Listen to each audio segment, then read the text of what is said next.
नमस्कार। आज आम से Jawahar Navodaya Vidyalaya mental ability test part 2 discussion करिया जाउछे।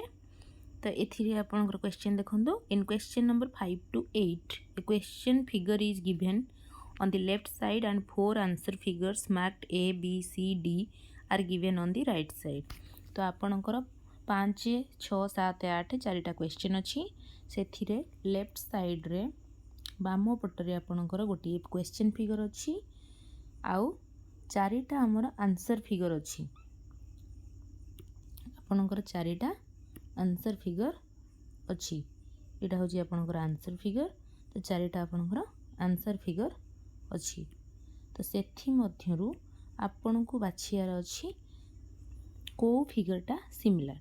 जेमती देइछि select the answer figure which is exactly the same as the question figure. तो क्वेश्चन फिगर सहित जोटा सिमिलर अच्छी जो फिगरटा समान अच्छी जोटा पूरा एका भली देखा आमे ताकू इठू चयन करिबा। तो सेटा को figure A B C D जो अच्छी ता भीतर देखंतु बी नंबरटा होची आपनकर ठीक उत्तर। सेटा होची हमर पूरा सिमिलर फिगर। तो क्वेश्चन नंबर 5 रो आंसर होची बी। सेमिति आपण क्वेश्चन नंबर 6 7 8 एगुड़ा को करनियंतु आउ आमको कमेंट सेक्शन रे तार आंसर लिखि पठांतु। आमे तार सठिक उत्तरटी आपनको मेसेज करियो।